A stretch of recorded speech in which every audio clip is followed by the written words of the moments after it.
Okay, let me start off this review by saying this. If you have any interest in seeing Juror number 2, my personal recommendation would be to turn off this video and go watch the movie. This is one of those films that the less you know going into it, the better. It does reveal what's going on very early in the film, but if you go into this knowing absolutely nothing, I think that's the best way to do it. Didn't watch any trailers for it, didn't know anything about it, and just saw it.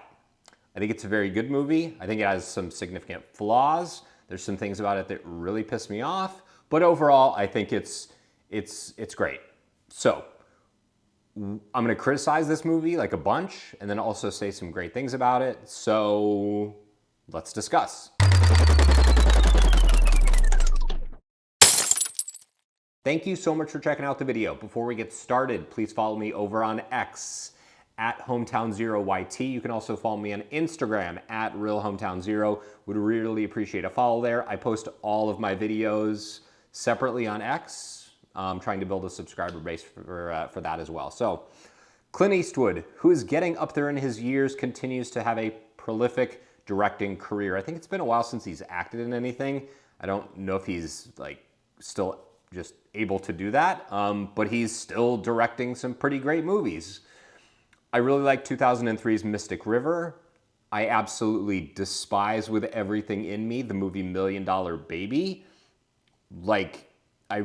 That movie is won Best Picture. It's world renowned. It's considered one of the greatest movies ever made, and I absolutely hate it. I haven't seen it in 20 years, but I don't think much would change if I go back and see it because I still know exactly what that movie is all about, and I'm not a fan. So, 2024, we get this movie. It's got Nicholas Hoult. It's got Toni Collette. It's about a man who sits on a jury and I'm going to do some light to moderate spoilers just about the plot of the movie. I won't spoil anything major, but to give you the basics, I do need to spoil some things. So like I said in the intro, if you don't want any of that, just go watch the movie. That's the best way to do this.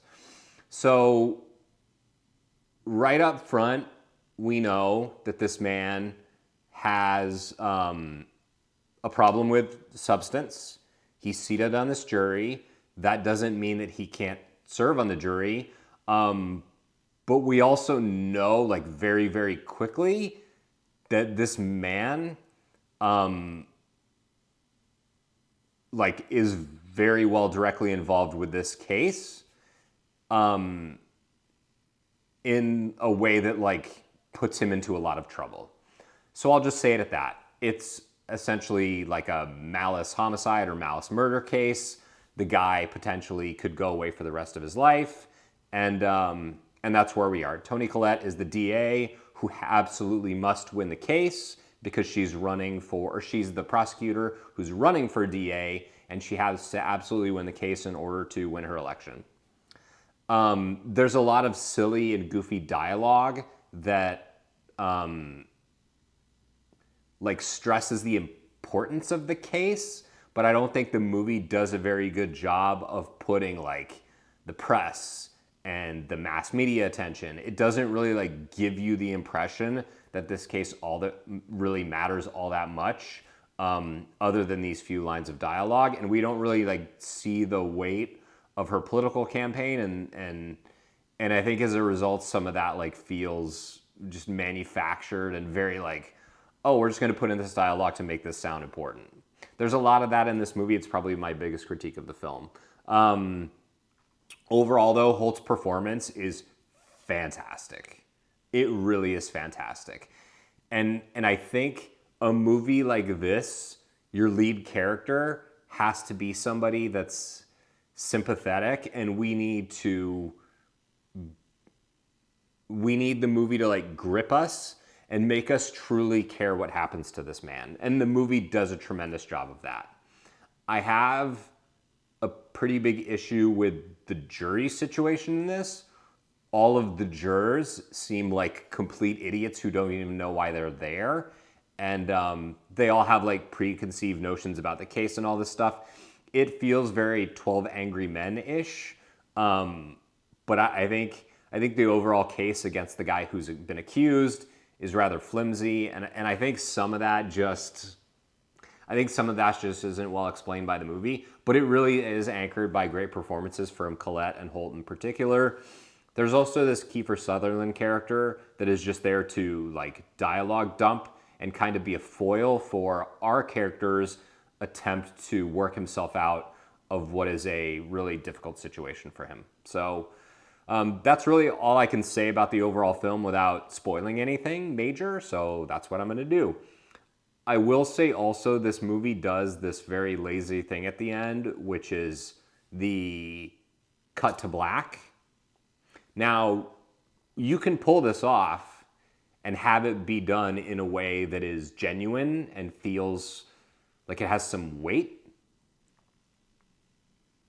A good example is Prisoners, a movie that I love, I adore, I think I've reviewed on this channel. That movie has a cut to black, but it also like gives you a definitive, not all that vague ending. There's a little bit of vagueness to it, but like you know what happens at the end of that movie before it cuts to black. The way it's handled here just comes off as lazy, and I think a lot of times, and I guess this is just a critique of Hollywood overall, hey, I don't want to actually write an ending to my movie, so I'm just going to be lazy and cut to black, and you're just going to think that I'm being like unique, and it's just lazy. It's just lazy and bad writing, no other way to put it. So I know I critiqued this movie a lot. I think it could be better, but man, the performances here are so good, and you're so invested in what happens to this guy. And it's a testament to the story. It's a testament to overall the writing. It's a testament to Eastwood's direction, and mostly a testament to the performances of Hoult and Toni Collette here. So that's what I think of Juror number 2. Overall, great movie with some major problems. That's what I think. Thank you so much for watching the video, and I'll see you next Wednesday at 9 a.m.